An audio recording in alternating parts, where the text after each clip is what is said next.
Hi guys ಎಲ್ಲರಿಗೂ ನಮಸ್ಕಾರ. ನಾನು ನಿಮ್ಮ Manoj Manjula K Manoj M YouTube channel. Guys, BEML limited ಇಂದ ಇದು ಒಂದು ಹೈರಿಂಗ್ ಆಗ್ತಾ ಇದೆ. ಇಲ್ಲಿ ನೋಡ್ಬೋದು, ಇಲ್ಲಿ requirement of junior executives on fixed term. ಇದು ಕಾಂಟ್ರಾಕ್ಟ್ ಬೇಸಿಸ್ ಆಗಿರುತ್ತೆ. ಇಲ್ಲಿ ಅಡ್ವರ್ಟೈಸ್ಮೆಂಟ್ ನಂಬರು, ಅದ್ರ ಬಗ್ಗೆ ಡೀಟೇಲ್ಸ್ ಎಲ್ಲ ಇದೆ, ಸರಿನಾ?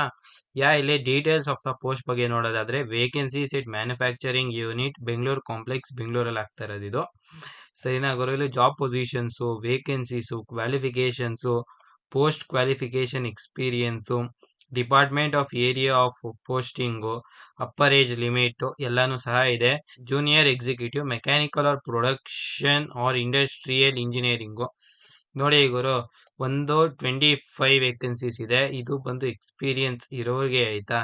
0 to 2 years experience for 4 year tenure positions ಅಂತ ಇದೆ. Preferences will be given to the candidates with relevant experience in manufacturing, production or production control or R&D or planning or procurement or quality ಅಂತ ಇದೆ, ಸರಿನಾ? Fresh engineering graduates are with no experience can apply for 1 year tenure positions ಅಂತ ಇದೆ. ಇನ್ನೊಂದು ಬಂದವರು ಇಲ್ಲೇ ನೋಡ್ಬೋದು, triple electrical and electronics engineering ಇದೆ. ಇದು 4 yearsಗೆ 27 ವೇಕೆನ್ಸೀಸ್ ಇದೆ, 1 yearಗೆ 6 ವೇಕೆನ್ಸೀಸ್ ಇದೆ, ಆಯ್ತಾ? ಸರಿನಾ? ಅದೇ ರೀತಿ ನೆಕ್ಸ್ಟ್ ಬಂದು junior executive electronics and telecommunication or instrumentation engineering. ಇದಕ್ಕೆ ಗುರು electronics and telecommunication or instrumentation ಇಂಜಿನಿಯರಿಂಗ್ಗೆ ಅಲೋ ಇದೆ ಇದು, ಸರಿನಾ? ಮತ್ತೆ ಇಲ್ಲಿ relaxable by 5% for SC ST or PWD ಅಂತ ಇದೆ, ಸರಿನಾ? ಇದು 10 ಪೋಸ್ಟ್ ಇದೆ 4 yearಗೆ, ಮತ್ತೆ 4 ಪೋಸ್ಟ್ ಇದೆ 1 yearಗೆ. Upper age limit 29. ಇಲ್ಲಿ ಕೊನೆಯಲ್ಲಿ ಡೀಟೇಲ್ ಆಗಿದೆ ನೋಡಿ. Fixed tenure engagement vacancies 1 year ಕಾಂಟ್ರಾಕ್ಟ್ಗೆ 16 vacancies ಇದೆ, 4 year ಕಾಂಟ್ರಾಕ್ಟ್ಸ್ಗೆ 62 ವೇಕೆನ್ಸೀಸ್ ಇದೆ. ಮತ್ತೆ ಇಲ್ಲಿ ಮೆನ್ಷನ್ ಮಾಡಿದ್ದಾರೆ ನೋಡಿ, should be willing to work in the second shift and third shift in case of exigencies of work as per work requirements, should be willing to travel to supplier or vendor premises on short notice as required. Candidate can apply for only one job position. The venue for document verification and written test shall be notified as the BEMEL career portal in due course ಅಂತ ಇದೆ. Terms and conditions for engagement ಅಂತ ಇದೆ.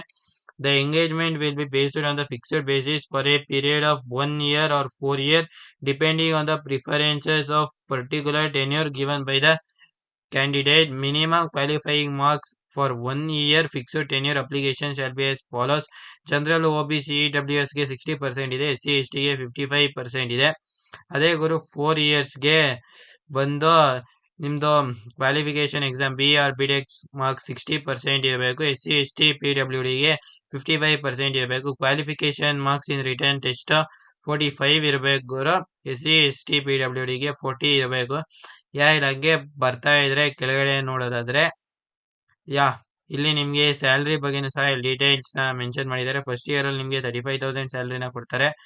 ಆನಂತರ second ಇಯರಲ್ಲಿ 37,500 rupees per month ಕೊಡ್ತಾರೆ.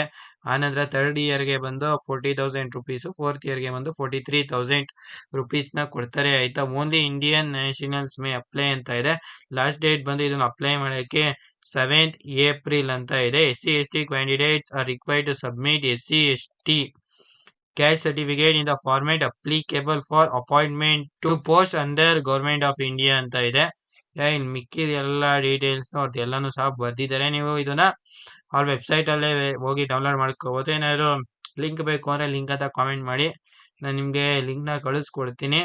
ಇಲ್ಲಿ ವೆರಿಫಿಕೇಶನ್ಗೆ ಮತ್ತೆ return ಟೆಸ್ಟ್ಗೆ ಏನೇ documents ಬೇಕು ಅಂತ ಸಹ ಇದೆ. ಇಲ್ಲಿ ನೋಡಿ, ಟಿ card, Aadhaar card, passport, DL, SSLC marks card, 12th marks card, caste category or PWD certificate applicable ಆದರೆ B or B tech mark sheets, B or B tech degree certificates, CGPA conversion certificate or formula is applicable, detailed resume, passport size photo.